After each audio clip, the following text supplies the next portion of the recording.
MLC ఎన్నికలు ప్రశాంతంగా ముగియడంతో ballot బాక్స్లను strong rooms కి తరలించారు అధికారులు. సాయంత్రం 4 గంటల వరకు 68.65% పోలింగ్ నమోదైనట్లు ఎన్నికల అధికారులు ప్రకటించారు. ఉదయం నుంచి పెద్ద ఎత్తున ఓటేసేందుకు పట్టభద్రులు క్యూ కట్టారు. సాయంత్రం 4 గంటల వరకు క్యూలో ఉన్న వారికి ఓటేసే ఛాన్స్ కల్పించారు. అత్యధికంగా ములుగు జిల్లాలో 74.54% పోలింగ్ నమోదు కాగా అత్యల్పంగా నల్గొండలో 66% పోలింగ్ జరిగింది. సిద్దిపేటలో 69%, జనగామలో 71%, హన్మకొండలో 71% పోలింగ్ నమోదైంది. వరంగల్లో 70%, మహబూబాబాద్లో 69% పోలింగ్ జరిగింది.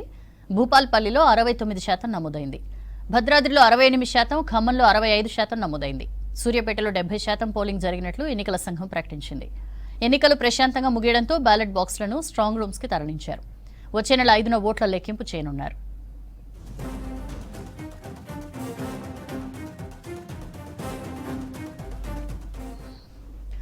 ఇక పోలింగ్ కి సంబంధించి డీటెయిల్స్ తెలుసుకుందాం.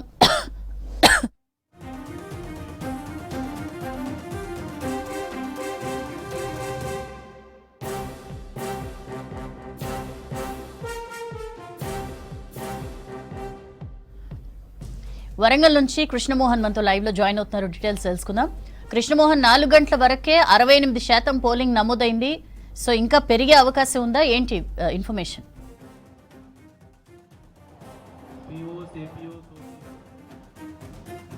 సౌజన్య, ఈసారి అంటే మొన్న 2021లో జరిగినటువంటి ఎమ్మెల్సీ ఎన్నికలతో పోలిస్తే బైపోల్కి వచ్చేసరికి దాదాపు 5 నుంచి 6% పోలింగ్ తగ్గే అవకాశమే కనిపిస్తుంది. 4 గంటల వరకు వచ్చినటువంటి పోలింగ్ శాతం 68% దాటింది.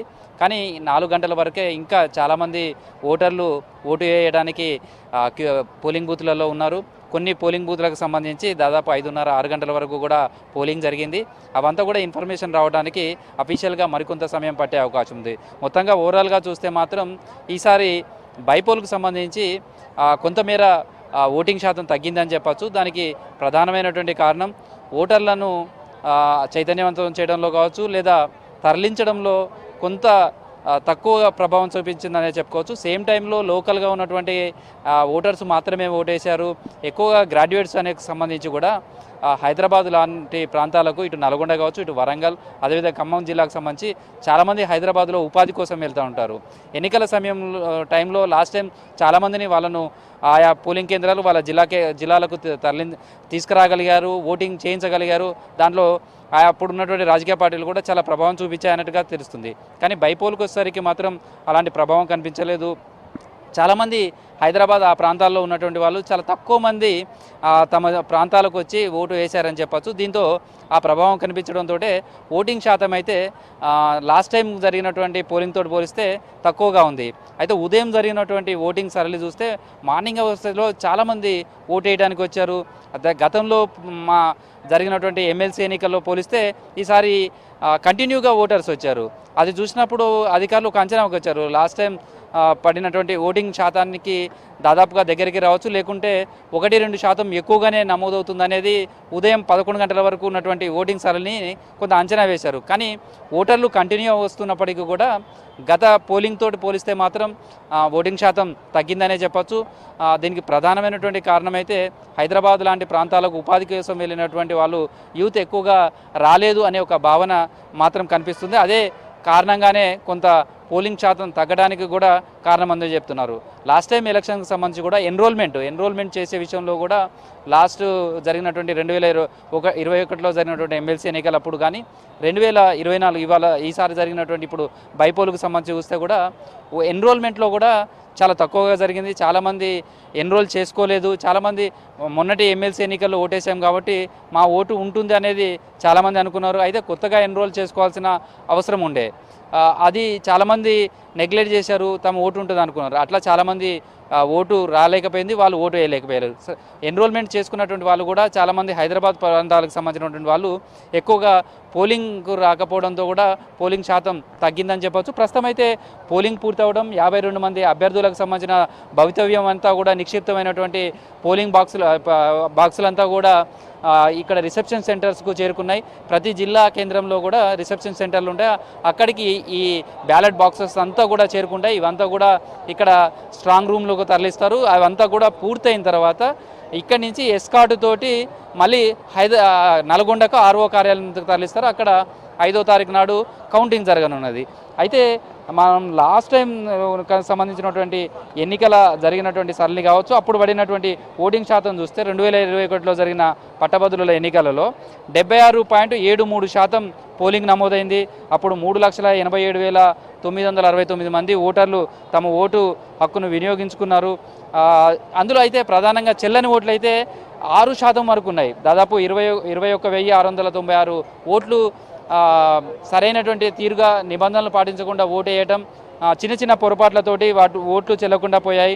మొత్తం అప్పుడు జరిగినటువంటి ఎన్నికల్లో 12,806 ఓట్ల తేడాతోటి పల్లారాజేశ్వర రెడ్డి ఎమ్మెల్సీగా గెలిచారు. కానీ అప్పుడు ఓటింగ్ సంబంధించినటువంటి ఓట్ల దాన్ని చూస్తే ఈసారి ఓట్లకు సంబంధించినటువంటి ఓటర్ల సంఖ్య కూడా తగ్గింది. 2024 వచ్చేసరికి 4,63,339 మంది ఓటర్లు ఉన్నారు.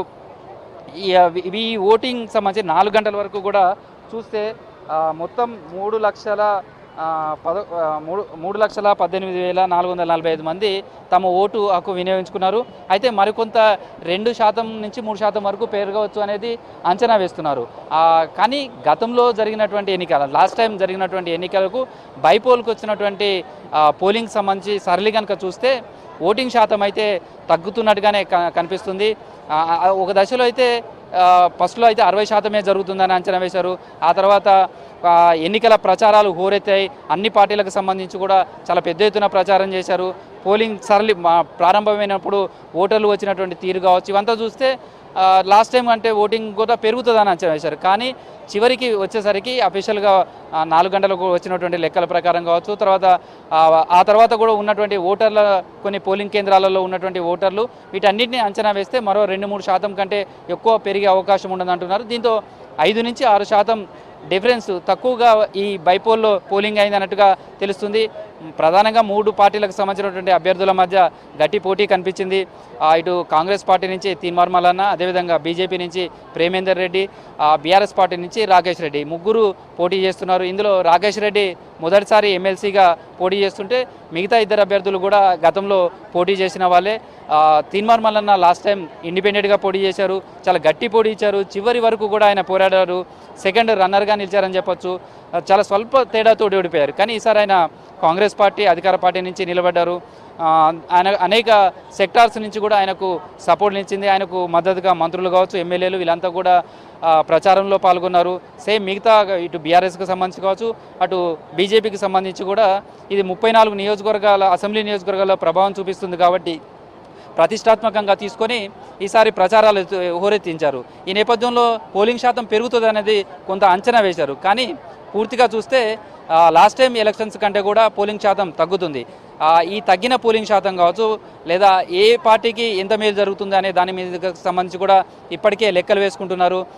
ఎక్కడ పోలింగ్ శాతం తగ్గింది, ఏ జిల్లాలో తగ్గింది, అదేవిధంగా రూరల్ జిల్లాలకు సంబంధించి చూస్తే ఇటు ములుగు లాంటి జిల్లాలో అత్యధికమైనటువంటి పోలింగ్ శాతం నమోదైంది.